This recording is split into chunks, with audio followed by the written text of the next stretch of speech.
Good afternoon or morning or night to everybody. Welcome back to Tachas Ha'etz, Stories and Exploration. Today we're going to have a little bit different style of video.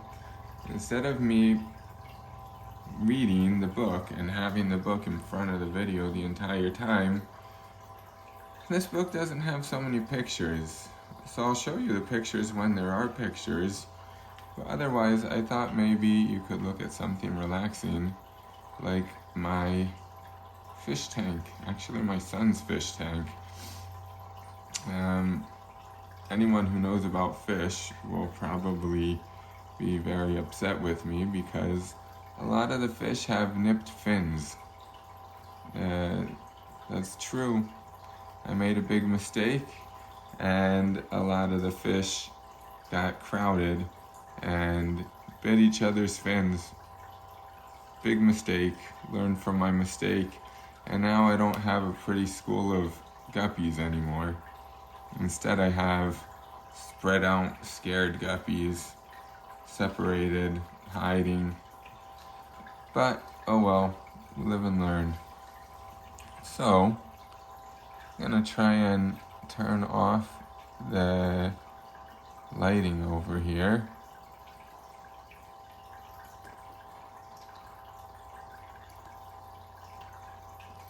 Oh well, I can't, but I turned it there, and I think the glare is not that bad. So let's jump in. This is a really, really beautiful story about the strength of the Jewish people, and it takes place not that long ago. So again, it's called the Precious Kippa, and because we talked about fish for so long in the beginning, we'll skip all of the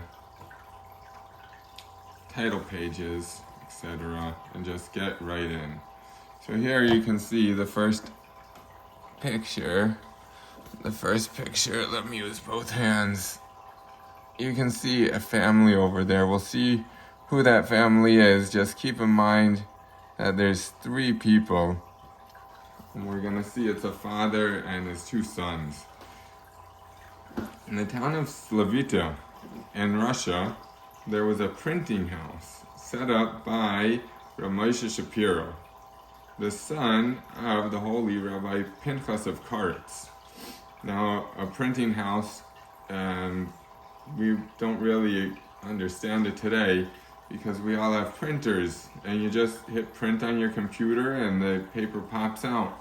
But a printing house, what it used to be, was, you can actually see a lot in this picture, they would have these big plates, and in the plates they would put the little tiny pieces of the letter, and they would line them all up. It's a lot of work. Think about how many words are on a page of your siddur, and then how many pages are in that siddur, and then how many different books there are. Siddur, Tehillim, Tanya, Chumash, so many. But what they used to do is all that hard work. They would put all the little metal pieces in, and then they would put the paper on, and they would lay it down and put a roller, roll it on top of the inky metal pieces, and then that's, sounds like a lot of work, but it's a lot faster than handwriting everything. So, now that we know more about what a printing press is, or maybe you already knew and that was very boring to you, I'm sorry. Let's go on with the story. So, there was this printing house set up. He sounds like a holy man. He was the son of Pinchas of Karetz, who I know he was a very holy Rebbe, and his name was Moshe Shapiro, or Shapiro. I'm gonna say Shapiro because it's easier. Maybe it's Shapiro. I don't know. The printing presses were simple, not like the complex ones we have today, but those were the kinds used then. I mean, I don't know when this was written, but the complex ones we have today, they sound a lot easier than the ones we have. A bookbinder was also set up near the printing house, where the books that were printed were bound. I mean, we don't think about all these things, but if you think, all the pages of a book have to be printed, and then someone puts it together and puts a cover on it. That's called binding the book. So I guess for simplicity, or maybe they own both businesses, the Shapiro family had the printing house, and then right next door was the book binding place. So I guess they would bind the books, and then they would print the books in the printing place, and then send them over to be bound. In this printing house, what do you think they printed? Comic books? Maybe DC or Marvel? Probably neither. Let's see. You're gonna be so surprised. In this printing house, books on Torah and Chassidus were printed. Holy books. They used this printing house for holy books. And the books were distributed, that means passed down, throughout the whole Russia, and even beyond Russia. I don't know how big Russia was back then, but, that's pretty big. Even today, to get out of Russia, that's a far way. And these holy books that they printed drew the hearts of a lot of Jewish people closer to their Father in heaven, to their Aviham Shabashamayim, to Hashem. Now, that sounds like a great thing, and it warms my heart to hear that. It warms my heart like just warm. But some people, it didn't warm their heart. Some people, it actually hurt their heart. Let's find out why. Not everyone was happy about the Jewish printing house, though. There were even people that wished it would go away. And these people were called maskilim. Maskilim. Now, maskilim, you might be confused if you speak Hebrew. Maskilim means thinking people, smart people. So why would smart people want a Jewish printing house to go away? Because this was a different type of smart. It wasn't real smart, it was fake smart.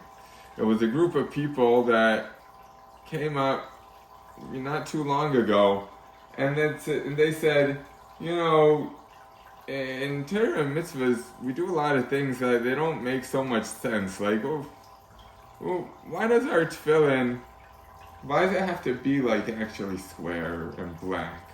Well, why can't we just, say the Shema and think about the Shema in our head and think about it in our heart, and that's going to be our real thing. That's going to be we're not going to put on actual tefillin. They said we're smarter than Hashem. We're smarter than the Torah, than the old-fashioned way of doing things. We're smarter than the old-fashioned Torah. That's why they called themselves maskilim. Now, from them come, maybe, I hope you don't, I don't know. There's different Jewish people today that think the same thing. They think, hey, you don't have to really keep the Torah and mitzvahs. That's for old-fashioned. Now, there's different people that they don't keep Torah and mitzvahs because they never learned about it. And that is most people. So let's just focus on them. That today, in today's days, most people that don't know about Torah is because they never learned about it, or their parents were scared to teach them for some reason. But back then, in the days of the Shapiro brothers and their father with the printing house, there was maskilim that knew about Torah. They grew up with the Torah. They grew up doing mitzvahs. And then they got a little too smart for their own britches. And they said, we're going to try and destroy the old Judaism.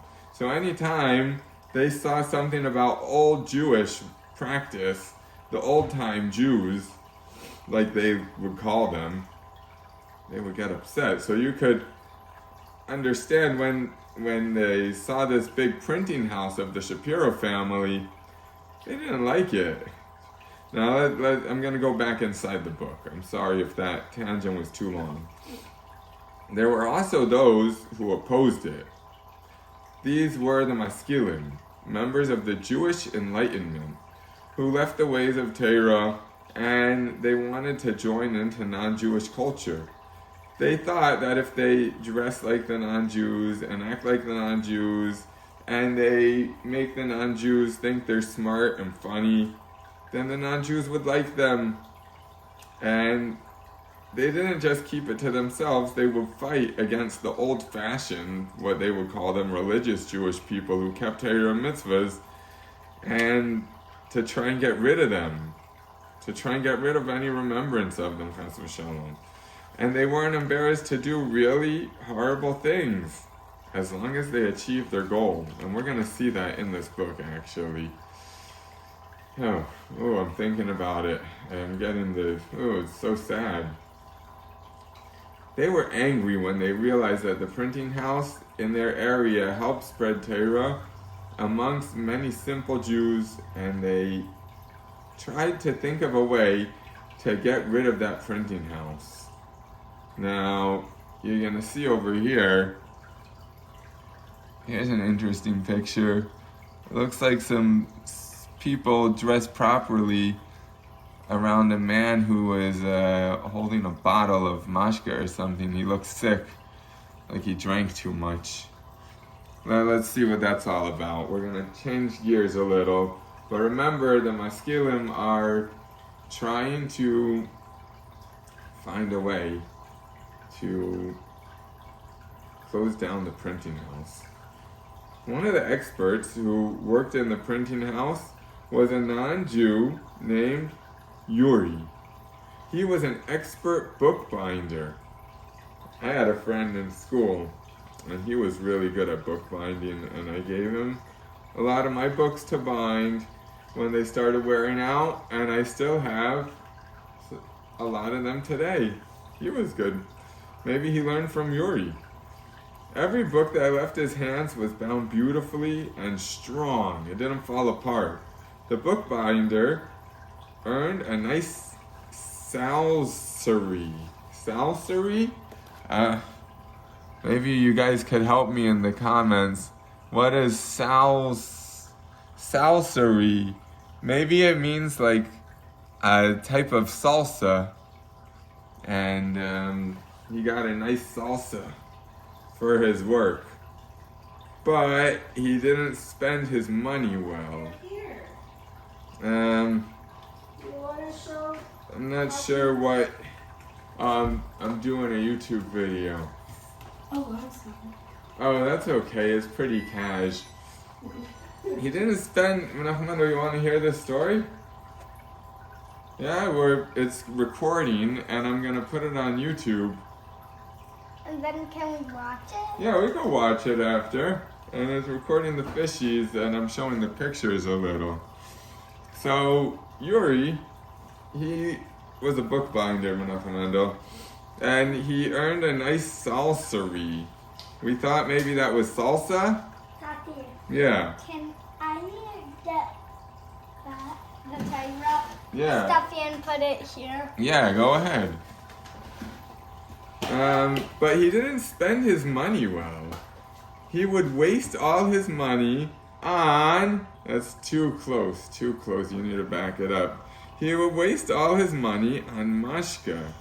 Every evening after work, he would go to the bar and he would drink until he was so drunk that he had no idea what was happening.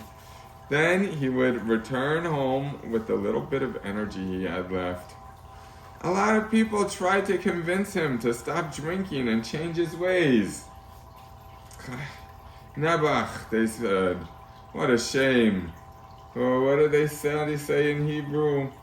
Ay, chaval. Ay. Yuri, you're such an expert. This happened in Russia, so they wouldn't say chaval and maybe Nebach, they would say, Oi! People don't want to see just balloons. They want to see a pretty picture. Why do you waste your life on just mashka? Why do you roll in the streets drunk and miserable when you could earn a nice, pleasant living and have a good life? But nothing helped. Yuri remained the same, and he continued to drink and get drunk. Now we'll return next time with part 2 of this video, when we find out how the Maskilim are going to use Yuri to get their plan going. See you next time from Tachas Ha'etz.